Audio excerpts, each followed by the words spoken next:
Hey guys, what's up? It's me, Thomas. Today we're here with Gaijin Goomba again.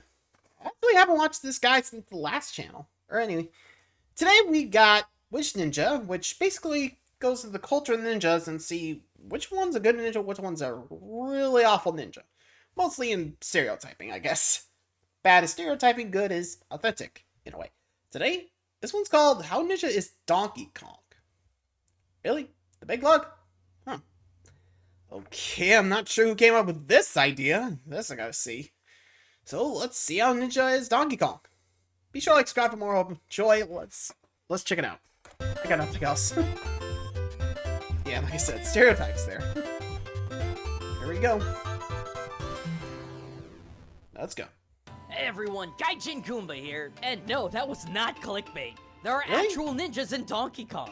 Yeah, the game franchise about a funny bongo monkey collecting bananas got Gorilla, Shinobi but- in it. I didn't believe it either. I didn't even want to believe it, but oh GameCube, what secrets you hold. It's So amazing the how much gaming history has Bongo been game? lost to time because the guys PS2 think walked in GameCube. and slammed its girth on the table to the Possibly. marvel of everyone. While all of Nintendo's experimental energy, you know, that thing we've been complaining about not having for a near decade at this point, True. had gone completely unnoticed and forgotten to the sands of time. But within that I hourglass guess of that's early a blame on 2000s the gaming GameCube. history, Huh. there was a Actually, I'm little not sure who game to blame. called Donkey Kong Jungle Jungle Beat. Beat.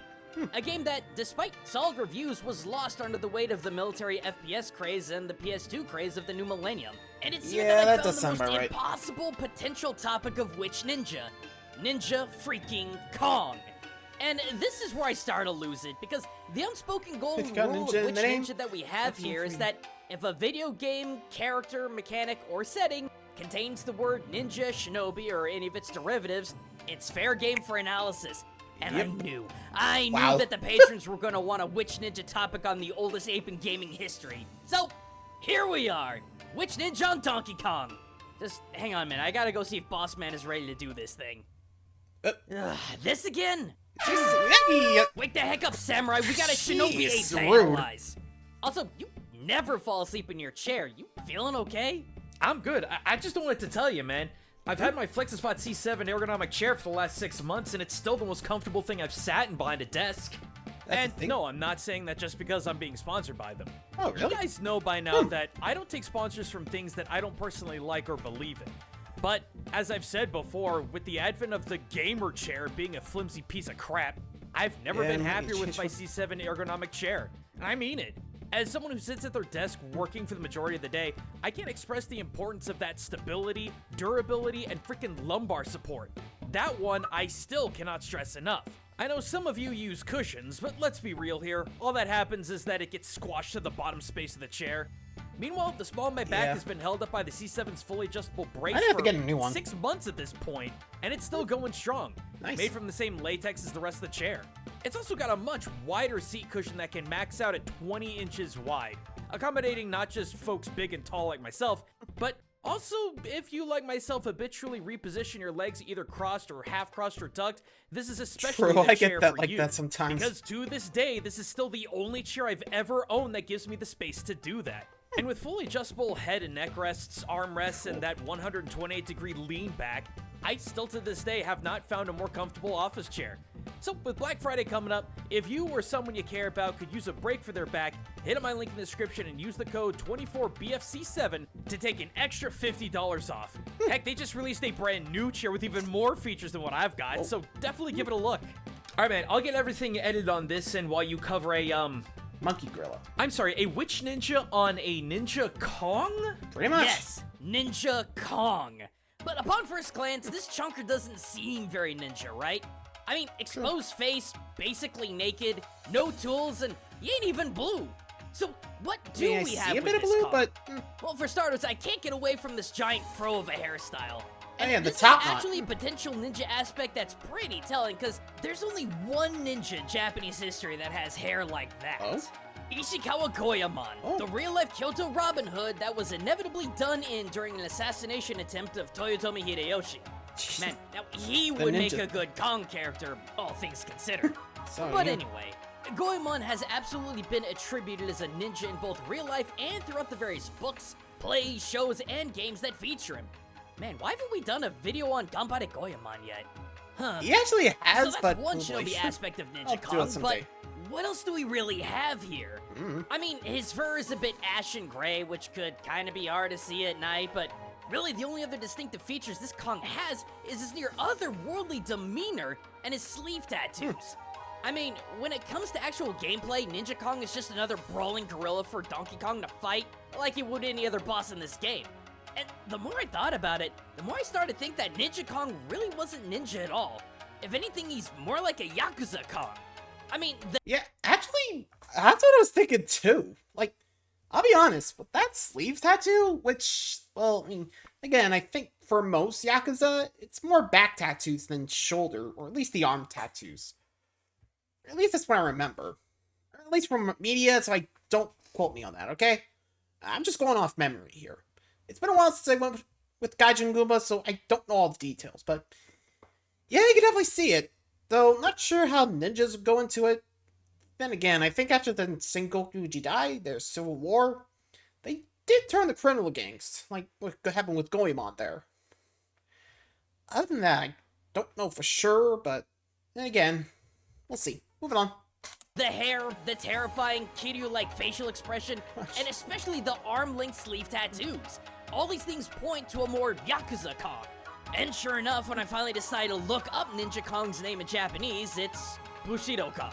Bushido-Kong. Yep, yeah, that checks out. Yep, Samurai And you Kong. might be wondering how we went from Bushi to Ninja. Well, I blame the late 80s, early 90s Yeah. mishmashing of the concept of ninja and samurai interchangeably when it came to US Oops. localization. But really, if one was to think this fro was more of a chonmage and the fact that so much of Yakuza evolved from old samurai, this would absolutely make sense. But why then, Gaijin? Why are we only about halfway through this video, you might Third. be asking? Well, because so You're far weird, huh? we've only talked about Ninja Kong himself. We've Really? not even begun to Oh, is touch there on the yet? mountain of cultural influences that went to Oh, Ninja right. Kong's It's stages not about the of characters. Durian It's about the Kingdom. level too. As I sat there, watching the gameplay unfold of each of all of these levels, my only reaction was, no, oh lordy, no! But Sit back down, game, because you're in for a you wild moved? ride. Also, absolute gameplay credit to Nintendo on YouTube. Please don't Nintendo, come I at me, think? man. I've got zero ways of capturing this footage, so please pretty sure it's just pardon my Nintendo. I girlfriend. don't know. So first up, Stage 1, Battle for Storm Hill. And already I'm getting Okeyazama vibes from this one. Oh yeah, the And Mongol already version, right? we've got a cannonball landing. Ninja's got cannons. True. As regular viewers may probably have heard me go off many times before, Ninja Again, were fascinated by gunpowder they pretty much technology, use whatever they can. and some were the first to really Ooh, pioneer rocket its use arrows, outside see? of standard matchlock firearms. And put a pin in that, because we're going to be coming back to that point a lot in this video. But to make the point, A lot of the bombs. Iga Ninja Museum in Japan prominently features a wooden Ozutsu cannon, which is a lot bigger than most Ozutsu I've ever seen. But regardless, the fact that wooden cannons were easier and cheaper to make means that ninjas with their limited resources could make and utilize them well. And based on everything that I've researched, use them well they did. See? And not a moment later and... Oh. Oh lord, we've got Doto no Jutsu Ninja Monkey. AKA, Good. And now they're ambushing with Odachi swords. Yep. Alright. Again, So a explain, lot of, Ninja you know would what. categorize and subcategorize their various escape and hiding tricks within 3 basic trees of techniques. The Chiton Chipo, Jinton Chipo, and Tendon Chipo. It's the first of these that we're looking at because as the name suggests, these techniques utilize the elements of the earth to hide or escape. In the case of the Doton subcategory, these are all the various Basically- techniques that Ninja would use in relation to Earth. Things like identifying caves to hide in, churning up dust to escape in a shroud, setting pitfall traps, pre-setting stones and bodies of water for quick escapes, or just some good old-fashioned Pocket sand. but neglect not the Penny Kakureana eye. or hidden hole. Pretty much. With shinobi digging body-sized pits along roadways only to spring out of them and ambush their targets as they went.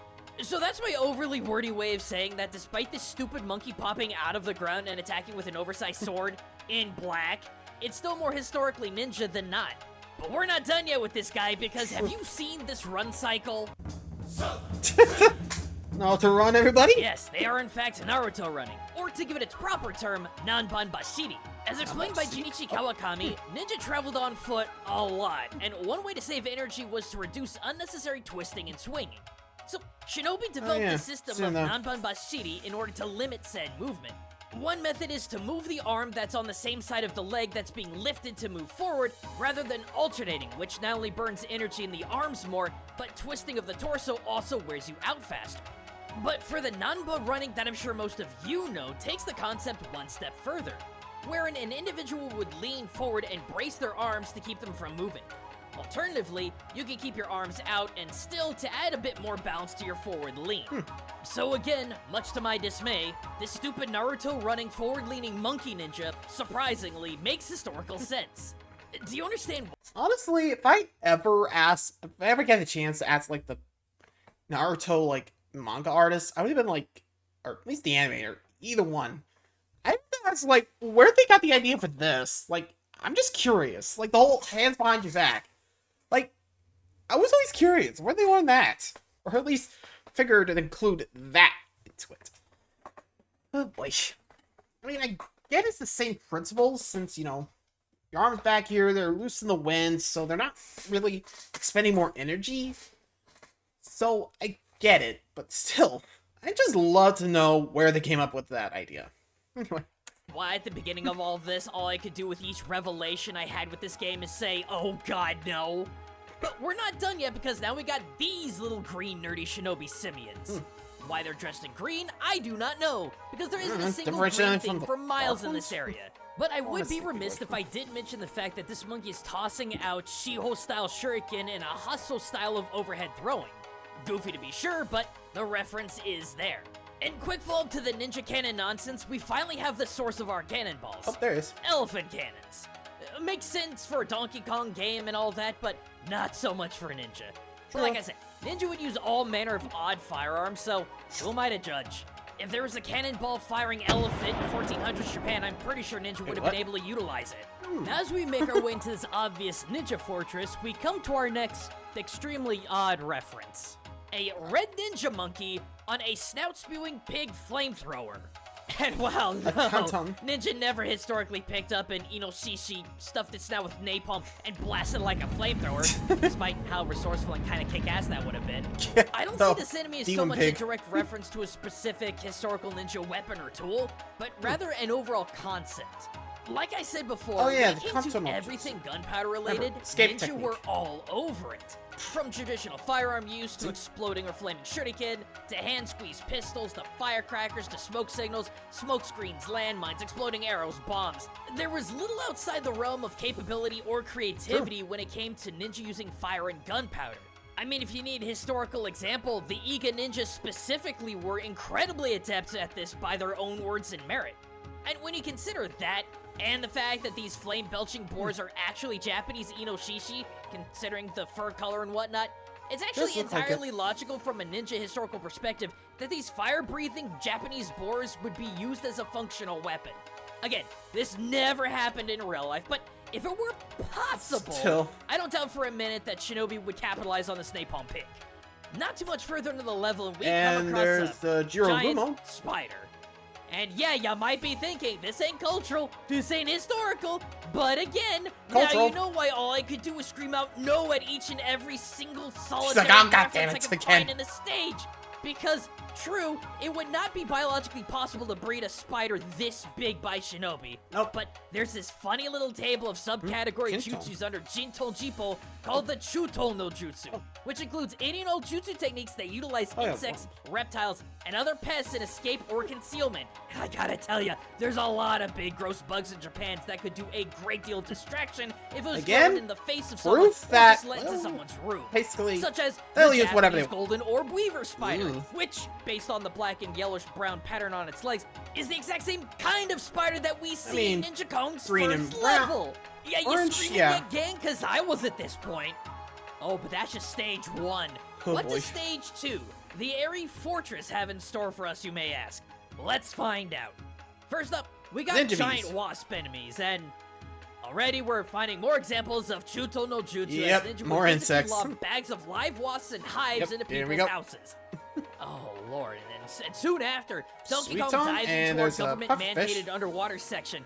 And the first thing that we fight is what looks like a giant pufferfish, and guess what lives in the waterways of Japan and is loaded with deadly toxin ripe for ninja use? Yep, the fugu.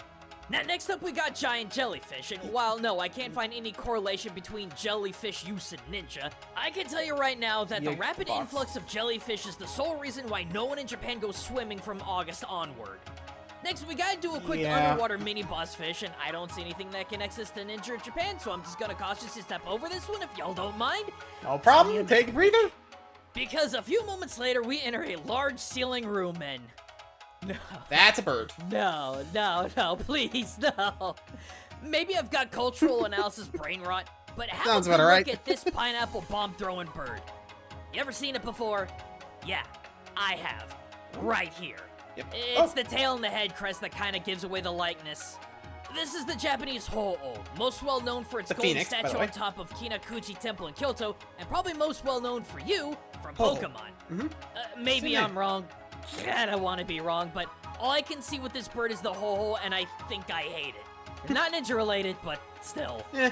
And the final Gang obstacle of the culture. second stage, right before you fight the Shinobi Simian himself, is a circular rotating room. And while this is probably one of the most rudimentary platforming obstacles in the game, even this could have theoretical roots in Shinobi history. Oh. There are never-ending examples yeah, as the to hidden how a exits. Shinobi's home or fortress could be built in a way to cause an extended amount of disorientation to any would-be invaders. From rotating walls, to hidden emergency exits, to uneven floor levels, to hidden caches of weapons, the last place an invader would want to be is in the home of the Shinobi they were pursuing. Every corner could have a disorienting trap, or a secret hideaway with armed enemies. I guess not so much a fully rotating room. I mean, you need to go to the Ninja Trick Mansion in Nagano for that one. Wow. But I can absolutely see where they're coming from here. I don't know what to think, gang. The Donkey Kong franchise is the last place I expected to see any ninja-related concepts, but here Then again, we it's are. Nintendo. Do you expect Not anything so much less? with the titular Ninja Kong himself, but his two stages, the enemies, the hazards, everything seemingly could be linked back to actual historical influences based on the limited knowledge that we have on what Shinobi were. Again, they Makes were me known wonder to what keep other their Japanese secrets. influences this franchise could be hiding. And Subsumo. No. Just no. I refuse. Thank you Don't to worry. FlexiSpot for sponsoring this video. Fair enough. I'd probably take a break too. Jesus, though. Even I would have stopped. So yeah, not much in the Donkey Kong Ninja, or at least the Ninja Kong, but definitely in its stage. A lot of samples in their culture there, too. What do you guys think? Honestly, again, may have been a little misleading with Donkey Kong in there, but you get it. Ninja Ape. Or at least, ape inspired by ninjas. You get the idea, right? Anyway, thanks for watching, guys. Hope you enjoyed. See ya!